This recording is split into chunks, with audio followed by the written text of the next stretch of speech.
Dear students, let's discuss certain terms and answer certain questions which we have already discussed in the previous chapter, but are part of this chapter as well.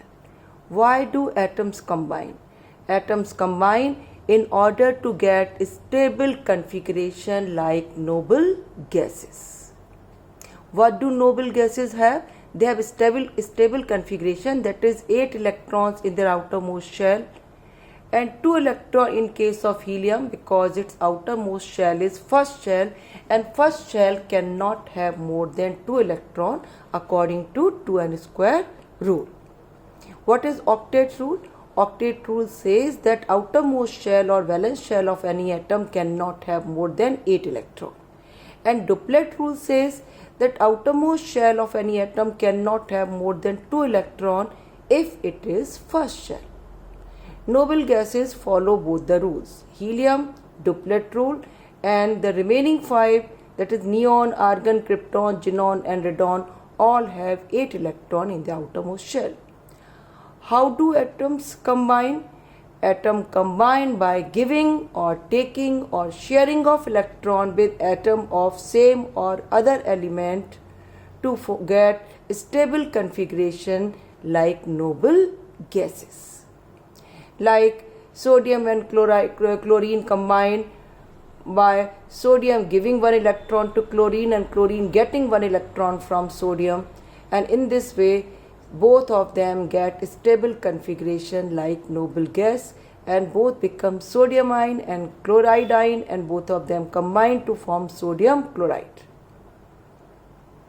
Chemical bond, the force with which 2 or more atoms join together to form molecule of an element or a compound. Like in case of water molecule, 2 atoms of hydrogen and 1 of oxygen are joined together in form with the help of chemical bond. That's why hydrogen and oxygen cannot be separated from the molecule. Valency is the combining capacity of an atom, of an element or a radical. It is often equivalent to number of electrons given, taken or shared by that atom or radical during chemical reaction. In case of radical, it is amount of charge present on the radical. Variable valency, certain elements have more than one valency. Their valency changes according to conditions of the reaction like concentration, temperature, pressure, etc. So they combine in different way, like carbon combines in less oxygen to form carbon monoxide, whereas carbon combines with more oxygen to form carbon dioxide. In both the cases, valency of carbon is different. In case of carbon monoxide, valency of carbon is 2. In case of carbon dioxide, valency of carbon is 4. Formation of electropositive ion, it takes place by donation of electron. For example, I would recently discuss sodium case. See, sodium atom, it has 11 proton and 11 electron. When it gives 1 electron to any element, in that case, now it is left with 11 proton but only 10 electron. As 1 electron is less, so 10 electron cancel the charge of 10 proton and 1 proton charge comes on this atom, and now it is not atom but electropositive ion. How electronegative ions are formed? They are formed by accepting electron. For example, chlorine having 17 proton and 17 electron, when gains 1 electron from any element, plus means gaining, minus means losing.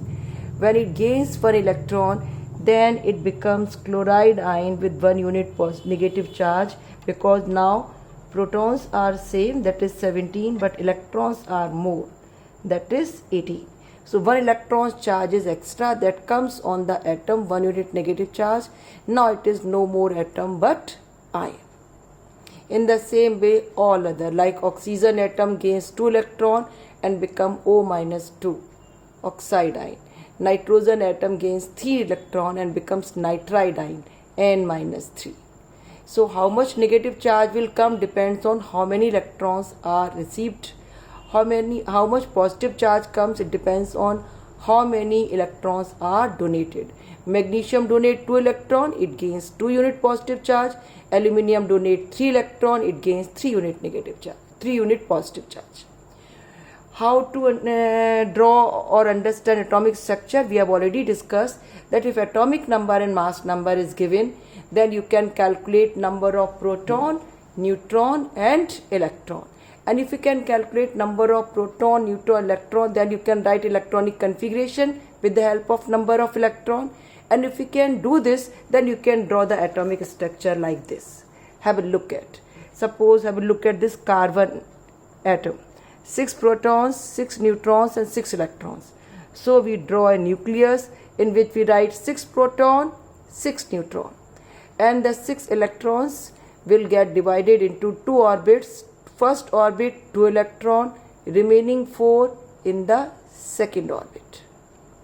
In the same way you can have a look at, suppose neon. It has 10 electrons. So 10 proton and 10 neutron in the nucleus and 10 electron in 2 orbits. First orbit 2 electron, remaining 8 electron in the second orbit. So how to draw atomic structure is not a difficult thing. Just you draw as many circles around the nucleus as many orbits the atom has. If sodium atom has 3 orbits because its configuration is 281, in that case rather than 2 circles around the nucleus you will have to draw 3 circles. Rest is same.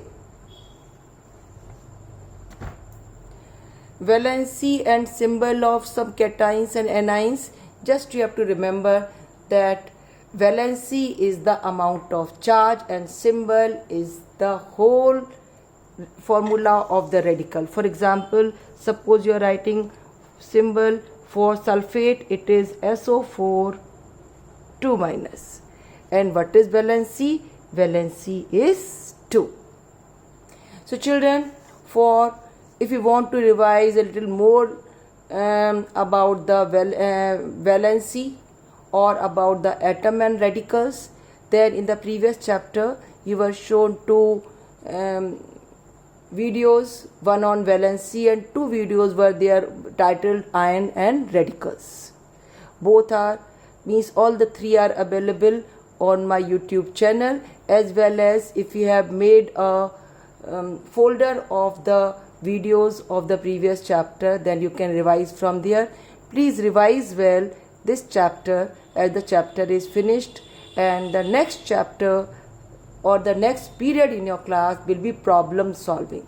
So you can send me personally on my WhatsApp number if after proper revision of the everything of the content of this chapter, including the previously taught portion or the valency or the atom and radical and everything. Now by now all of you have got books as well. Whatever you find difficult to understand, send me personally. Then in the next period I'll solve. Just like previously we took one period for problem solving, we'll take one more period, that will be the next period of problem solving from this chapter atomic structure, or even if anything from the previous chapter, your problem will be solved.